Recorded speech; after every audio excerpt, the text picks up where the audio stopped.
হযরত ওমর রাদিয়াল্লাহু তাআলা আনহু 10.5 বছর মুসলমানদের খলিফা ছিলেন, বাদশা ছিলেন, আমির ছিলেন। 10.5 বছর তিনি মসজিদে ইমামতি করতেন, নবীর মসজিদে। এই 10.5 বছর পরে একদিন ফজরের নামাজের ইমামতি অবস্থায় প্রথম রাকাতে এক অগ্নিপূজক ছদ্মবেশে চাদর মুড়ি দিয়ে আইসা সামনের কাতারে হযরত ওমর ইমামের জায়গায় এই প্রথম রাকাতে ওই বেঈমান আবু লুকলু মাজুসি কোমর থেকে ধারালো ছুরি বাইর কইরা হযরত ওমর রাদিয়াল্লাহু তাআলা আনহু কোমরের মধ্যে নামাজরত অবস্থায় ছুরি দিয়া 7-8টা গায়ে দিল। রক্তে নারী বুড়ি সহ ওমর রাদিয়াল্লাহু তাআলা আনহু যখন চাপ দিয়া ধইরা, এরপরে প্রথম কাতার থেকে হযরত আব্দুর রহমান ইবনে আউফ, একজন সাহাবী, বিখ্যাত সাহাবী, আশারায়ে মুবাশশারার একজন, এই উনারই ইমামের জায়গা আইনা হযরত ওমর রাদিয়াল্লাহু তাআলা একসাথে সরে গিয়ে রক্তে ভাসতেছে।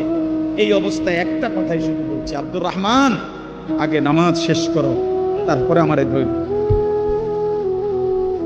কাটা মুরগির মতো ওমর পাশে তরফাইছে, সাহাবায়ে কেরাম আগে নামাজ আদায় করছে।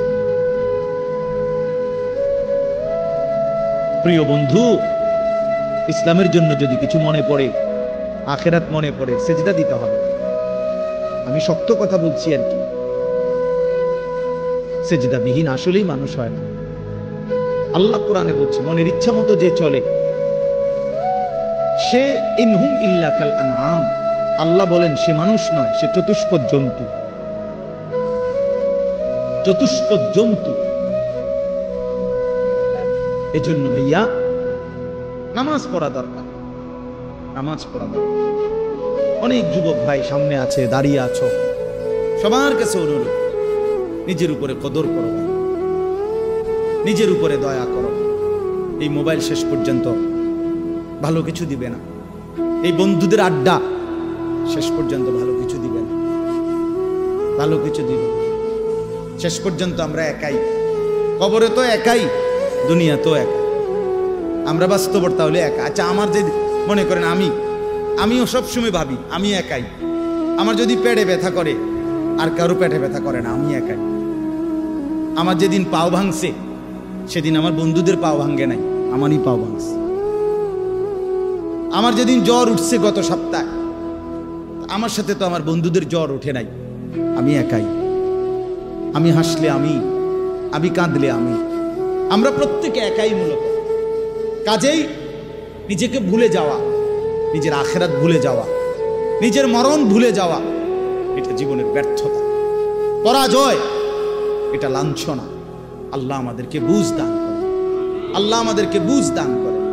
আল্লাহ তাআলা বলেন, ওয়াল্লাযীনা ফী আমওয়ালিহিম হাক্কুম মা'লুম। আমার প্রিয় বান্দা তারা, আমার প্রিয় বান্দা তারা যারা একথা জানে যে তাদের সম্পদের মধ্যে নির্ধারিত হক আছে। লিসসাইলি ওয়াল মাহরুম, অভাবী, দুস্থ, বঞ্চিত, অসহায়ের জন্য তাদের সম্পদের মধ্যে হক আছে।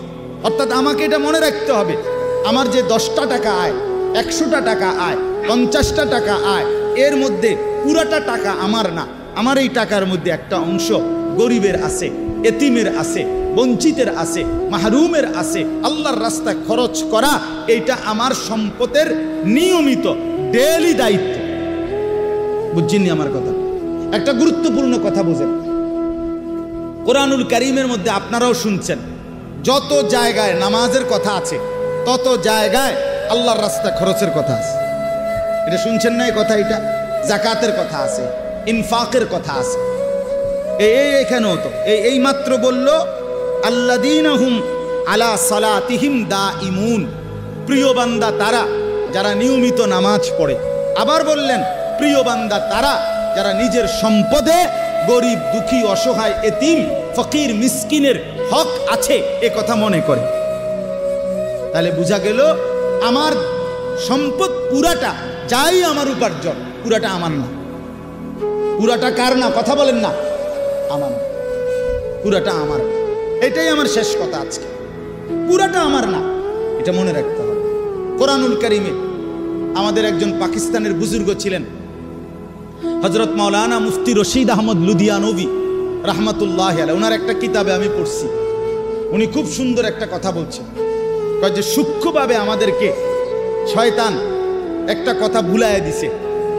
উনি বলছেন একদিন বয়ানে, কি কয় যে পুরা কোরআনুল কারীমের মধ্যে যেখানেই নামাজের কথা সেখানেই আল্লাহর রাস্তায় খরচ করার কথা আছে। তার পরপর এই যে প্রথমেই আছে আল্লাযীনা ইউমিনুনা বিল গায়ব ওয়া ইউকিমুনাস সালাতা ওয়া মিম্মা রাযাকনাহুম ইউনফিকুন। এই অর্থ হইল যারা গায়েবের প্রতি ঈমান আনে, নামাজ কায়েম করে এবং আমার দেওয়া সম্পদ থেকে খরচ করে। কোরআন শরীফে আছে যে রাত্রিবেলা তাহাজ্জুদ নামাজ, আল্লাহ পাক ওই তাহাজ্জুদ রাত গভীরের নামাজের ফজিলত বলছে, তাতাজাফা জুনুবুহুম আনিল মাদাজি'i ইয়াদউনা রাব্বাহুম খাউফান ওয়া তামাআন ওয়া মিম্মা রাযাকনাহুম ইউনফিকুন। আল্লাহ বলেন আমার কিছু বান্দা আছে রাত গভীরে যারা বিছানার থেকে আলাদা হয়ে আশা এবং ভয় নিয়ে আমি আল্লাহর কাছে প্রার্থনা করে, ইবাদত করে, বন্দিগি করে, মানে তাহাজ্জুদ পড়ে এবং আমার দেওয়া সম্পদ থেকে আমার রাস্তায় ব্যয় করে। মানে রাতের গভীরেও নামাজের কথা বলতে গিয়ে আল্লাহ তাআলা এটার সাথে কি মিলাইছে? আল্লাহর রাস্তা খরচের কথাটা মিলাইছে। কোন জায়গায় এটা বাদ দেয় না। তার মানে কি বুঝাইতে চাইছে? বুঝাইতে চাইছে আল্লাহ একজন মুসলমান, একজন মুমিনের সিফাত, বৈশিষ্ট্য হইল প্রতিদিন নামাজ পড়বে, প্রতিদিন আল্লাহর রাস্তায় খরচ করবে।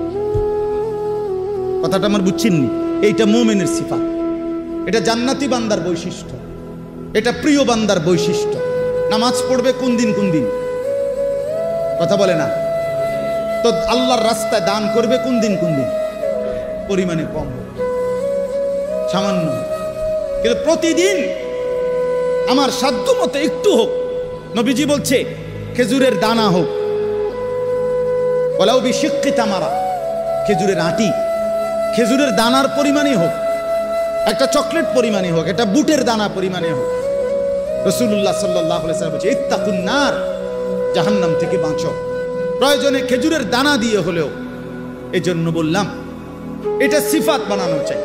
আপনাদের কাছে অনুরোধ রইল, আমি আপনি প্রত্যেকেই এই গুণ, এই বৈশিষ্ট্য আমাদের মধ্যে থাকা চাই। আল্লাহ তাআলা এটা আমাদের কাছে চান যে বান্দা নামাজ পড়বে প্রতিদিন, আল্লাহর রাস্তায় খরচও করবে কোন দিন, প্রতিদিন। তো হুজুরের কথা বলতেছিলাম, পাকিস্তানের হযরত বলেন আমাদের সমাজে কেমনে জানি চালু করে দিছে যে এখন যাকাত, আল্লাহর রাস্তায় খরচ, এই কথাটা নামাজের সাথে ছিল, এটারে সরাইয়া এটার মধ্যে রোজা এটারে নিয়ে আসছে। কয় যে লোকটা নামাজ রোজায় ভালো, কথা বুঝছেন সূক্ষ্মভাবে, যে লোকটা নামাজ রোজায় কেমন, তাহলে নামাজের সাথে রোজাকে মিলাইলেন। হযরত বলেন যে না, কোরআনে তো সব জায়গায় নামাজের সাথে কি কি মিলাইছে, যাকাত, ইনফাক। ইনফাক একটু ব্যাপক অর্থ। তাইলে আজকে এই কথাটাই আপনাদেরকে বললাম। আল্লাহ তাআলা বলেন স্বাভাবিকভাবে বান্দা লুবি হয়, দুনিয়া প্রীতি থাকে, কিন্তু প্রকৃত বান্দা যারা আমার, তারা নামাজি হয়, তারা আমার রাস্তায় খরচ করে। ওয়াল্লাযীনা ইউসাদ্দিকুনা বিয়াউমিদ্দিন, এবং যারা আখিরাতকে দৃঢ়ভাবে বিশ্বাস করে। ওয়াল্লাযীনা হুম মিন আযাবি রাব্বিহিম মুশফিকুন, আল্লাহর আযাবের ভয়ে কাঁপতে থাকে। ইন্না আযাবা রাব্বিহিম গায়রু মা'মুন, আল্লাহর আযাব থেকে কেউই নিরাপদ নয়। আল্লাহ চাইলে যে কাউকে আযাব দিতে পারেন, পারেন কি না বলেন? তাইলে এবার আমার কথার খোলাসা আসে, এই আয়াতগুলো দ্বারা আমি কি বুঝাইতে চাইলাম? এই কথাটা বুঝাইতে চাইলাম যে আমরা একজন মুসলমান, আমরা শুধু মানুষ না, আমরা ঈমানদার। আমরা কি ঈমানদার। অতএব আমাদের এই দুইটি সিফাত যেন আমাদের মধ্যে থাকে। আজকে এতটুকুই এই আয়াত থেকে। এক নাম্বার হলো আমি যেন, আপনি যেন প্রত্যেকেই পাক্কা নামাজি হই। দুই নাম্বার, আমি আপনি প্রত্যেকেই যেন আল্লাহর রাস্তায় খরচ করার মানুষ হই। আল্লাহ আমাদেরকে তৌফিক দান করেন। যুবক ভাই, অনেক ধমকাইয়া বলছি, তারপরও অনুরোধ করছি ভাই, কারোর সাথে ঝগড়া নাই, শত্রুতা নাই, কারোর সাথে দ্বন্দ্ব না, বাপ কলিজার আবেগ দিয়েই বললাম, তোমরা নামাজ পড়ো ভাই, তোমরা নামাজ পড়ো। যুবক জাগলে পৃথিবী জাগে। আল্লাহর বড় পছন্দ। কোরআন শরীফে আছে আসহাবে কাহাফের যুবক 7 জন ছেলে যুবক, তারা ঈমান আনছিল, আল্লাহ তাআলা এত পছন্দ করছে তাদেরকে, তাদের ঈমানের বরকতে আল্লাহ পুরা জাতিকে ঈমানদার বানায় দিয়েছে। পরবর্তীতে পুরা জাতি ঈমানদার হয়ে গেছে আল্লাহর কুদরত, আল্লাহর দয়া। এই জন্য যুবক যদি ঈমানদার হয়, যুবক যদি নড়ে চড়ে ওঠে, তো আল্লাহ তাআলার আরশ নড়ে। এজন্য ইনশাআল্লাহ যেই নওজোয়ানরা আছো ভাই, সবার কাছে অনুরোধ করলাম, 5 ওয়াক্ত নামাজ নিজের ভালোর জন্য, নিজের কল্যাণের জন্য 5 ওয়াক্ত নামাজ পড়ো, নিজেরে ভালো বানাও। আর সবাই মিলে, শেষ কথা হলো 5টা মিনিট আপনাদের কাছে অনুরোধ করি, এই মাদ্রাসা আলহামদুলিল্লাহ আপনাদেরই মাদ্রাসা, মসজিদ মাদ্রাসা, আপনারাই এলাকাবাসী। আমি এক্ষুনি দোয়া করুন 5টা মিনিট পরেই। আপনাদের কাছে অনুরোধ করছি, মাদ্রাসার সামান্য কাজ বাকি আছে, মাদ্রাসার দোতলার ছাদ আপনার কাজ বাকি আছে। আপনারা মেহেরবানি করে, দয়া করে আল্লাহর ওয়াস্তে তালেবে ইলম আল্লাহর কোরআন পড়বে। আমার হযরত বলে, মাদ্রাসা মহল্লাবাসীর কাছে 3টা জিনিস চায়, দোয়া, আতফাল, আমওয়াল। মহল্লাবাসী যেন দোয়া করে মাদ্রাসার জন্য, মহল্লাবাসী যেন নিজেদের সন্তানকে পড়তে দেয়, আরেকটা হলো মহল্লাবাসী যেন দান সাদকা করে।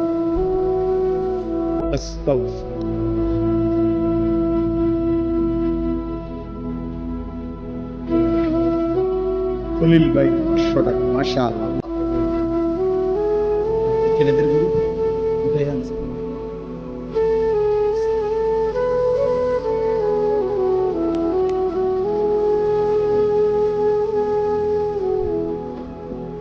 আলহামদুলিল্লাহ।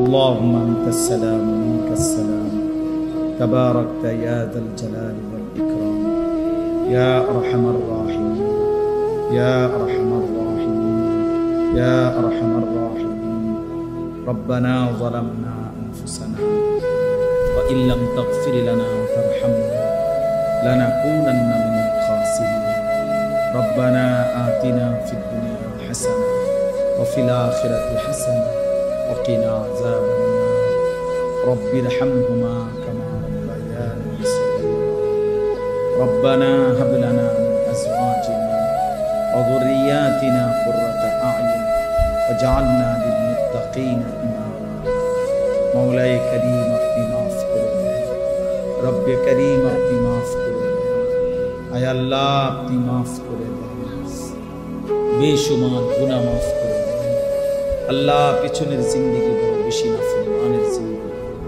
আল্লাহ গুনাহে ভরা জিন্দেগি। আয় আল্লাহ, পেছনটা দেখলে অন্ধকারী মনে হয়, আয় আল্লাহ পেছনটা দেখলে অন্ধকারী মনে হয়। আপনি মাফ করে দেন, আপনি মাফ করে দেন। আযাব দিলে আপনার কোনো লাভ নেই, মাফ করে দিলে আপনার কোনো ক্ষতি নেই। আয় আল্লাহ, মাফ করলে আপনার কমবে না, মাফ না পেলে আমাদের উপায় থাকবে না। আল্লাহ, আপনি আমাদের সকলকে রহম করেন, আফিয়ত দান করেন, তাকওয়া দান করেন, তাহারত দান করেন, ইজ্জত দান করেন, হিম্মত দান করেন, ইখলাস দান করেন, ঈমান আমলের দৌলত দান করেন। আল্লাহ, জিন্দেগিটা কাজে লাগাবার তৌফিক দান করেন, হায়াত কাজে লাগাবার তৌফিক দান করেন। সেজদাওয়ালা কপাল বানিয়ে দেন, কাঁদনেওয়ালা চোখ বানিয়ে দেন, জিকিরওয়ালা জবান বানিয়ে দেন, मोहब्बत वाला दिल बनिए दें, बंदगी वाला सुन्नत वाला जिंदगी बनिए दें। अल्लाह, अपनी हयातेर कदर करवार तौफीक दान करें। आय अल्लाह, अपनी प्रत्येक नमाजी मुसल्ली बंदा हওয়ার तौफीक दान करें। 5 वक्त नमाज জামাতের সাথে আদায় করার তৌফিক দান করেন। জিন্দেগীর শেষ নামাজ জামাতের সাথে পড়ার তৌফিক দান করেন। দাঁড়িয়ে পড়বার তৌফিক দান করেন। আপনাকে সিজদা দিয়েই দুনিয়া থেকে যেন বিদায় নিতে আল্লাহ, আপনি বঞ্চিত করিলেন না, বঞ্চিত করিলেন, বঞ্চিত করিলেন। রাত গভীরে ফিরায়া দিয়েন না মাওলা। কতজন তো ঘুমায়েই গেছে, আমরা যে জেগে আছি মাওলা। আমাদের গুনাহ অনেক বেশি, নাফরমানি অনেক বেশি মাওলা। চোখ বন্ধ করলে ভয় হয়, চোখ বন্ধ করলেই ভয় হয়। ঘুম যদি আর না ভাঙে, চোখ যদি আর না মেলে, এত গুনাহ নিয়ে কবরে যাব কেমনে মাওলা? হাসরের ময়দানে দাঁড়াবো কিভাবে, বন্ধুর সুপারিশ চাইবো কেমনে, হাউজে কাউসারের পানি মিলবে কিভাবে। আল্লাহ ছেলেগুলোকে নামাজি বানিয়ে দেয়, নওজওয়ান এই ছেলেগুলোকে নামাজি বানিয়ে দেয়। আল্লাহ এদেরকে মোবাইলের আসক্তি থেকে বাঁচান, মোবাইলের আসক্তি থেকে আমার জাতিকে বাঁচান, আমার দেশকে বাঁচান। আল্লাহ প্রতিটা যুবককে নামাজি বানিয়ে দেন, ইমামে মাহদির পক্ষওয়ালা বানিয়ে দেন, দাজ্জালের বিরুদ্ধে লড়বার মতো ঈমান দান করেন। আল্লাহ আপনি নওজওয়ানদের হিম্মত বাড়িয়ে দেন, কলিজার মধ্যে ভরপুর ঈমান দান করেন। মুরব্বী চাচা বাবা বয়স্ক তাদেরকে আরো বেশি নেক আমলের তৌফিক দান করেন। পর্দার আড়ালের মা বোনদেরকে পর্দা পুশিদা দান করেন। এই মসজিদখানা কবুল করে নেন, এই মাদ্রাসাখানা কবুল করে নেন। প্রথম দিন থেকেই পর্যন্ত মসজিদ মাদ্রাসায় যে যেভাবে জুড়েছে, অংশগ্রহণ করেছে, সহযোগিতা করেছে, আল্লাহ প্রত্যেককে উত্তম বিনিময় দান করেন। আজ যারা কবরে তাদেরকে মাফ করে দেন, সমস্ত কবরবাসীদেরকে মাফ করে দেন, কিয়ামত পর্যন্ত কবরের আযাব মাফ করে দেন। আল্লাহ মাদ্রাসার জরুরত আপনি পূরণ করে দেন, উপযুক্ত ছাত্র মিলায়া দেন, ওস্তাদ মিলায়া দেন। আল্লাহ মসজিদে মুসল্লি বানায়া দেন, ফজরের নামাজে মুসল্লি ভরপুর করে দেন। আল্লাহ আল্লাহ আমাদের জুমা ফজর বরাবর করে দেন, আমাদের জুমা ফজর বরাবর করে দেন। আল্লাহ আমাদের কলিজায় আপনার ভালোবাসা দান করেন, আখিরাতের ফিকির দান করেন, স্ত্রী সন্তানদেরকে নেক জিন্দেগি দান করেন, মা মেয়েদেরকে পর্দা পুশিদা দান করেন। মুসলমানের বোনকে বাঁচান, মুসলমানের মেয়েকে বাঁচান, মুসলমানের মাকে বাঁচান। আল্লাহ প্রতিটা মুসলিম নারীকে নিজের ইজ্জত, নিজের সতীত্ব, পর্দার কদর বুঝবার তৌফিক দান করেন। আল্লাহ আপনি দয়া করেন, আমার দেশের উপরে খায়ের ও বরকত নাযিল করেন, আমার দেশকে নিরাপদ করে দেন। প্রতি ইঞ্চি জমিন ইসলামের জন্য কবুল করে নেন, দ্বীনের জন্য কবুল করে নেন। আল্লাহ আমরা একজন ইনসাফগার শাসক চাই মাওলা, আমরা ইনসাফগার শাসক চাই মাওলা, আমরা ইমামে আদেল চাই মাওলা। আর কোন জালেম আমাদের উপরে চাপায়েন না মাওলা, আমরা আর জুলুমের শিকার হতে চাই না মাওলা, আর কোন জালেম দিয়েন না মাওলা, আর কোন জালেম দিয়েন না মাওলা। আল্লাহ আপনি সারা পৃথিবীর মজলুম মুসলমানদেরকে রেহাই দিয়ে দেন। গাজা, ফিলিস্তিন, লেবাননের মুসলমানদেরকে হেফাজত করে আল্লাহ, মুসলমানকে হেফাজত করে, বিধবা মা, এতিম বাচ্চা আল্লাহ সকলের উপরে রহম করে। আল্লাহ ইসরায়েলের এই বেঈমানদেরকে ধ্বংস করে দেন। আল্লাহ এই ইসরায়েলের প্রধানমন্ত্রী নেতানিয়াহু তারে ধ্বংস করে দেন। আল্লাহ এই জালেম ফেরাউনের চাইতে নিকৃষ্ট এই জালেম মাওলা, আল্লাহ আপনি আর তার জুলুম থেকে আমাদেরকে বাঁচান মাওলা। আল্লাহ এই বেঈমানের জুলুম থেকে মুসলমানকে বাঁচান মাওলা, এই বেঈমানের জুলুম থেকে বাঁচান মাওলা। আল্লাহ আপনি মেহেরবানি করেন, আল্লাহ আপনি আমাদের সকলের উপরে রহম করেন, দয়া করেন। রব্বির হামহুমা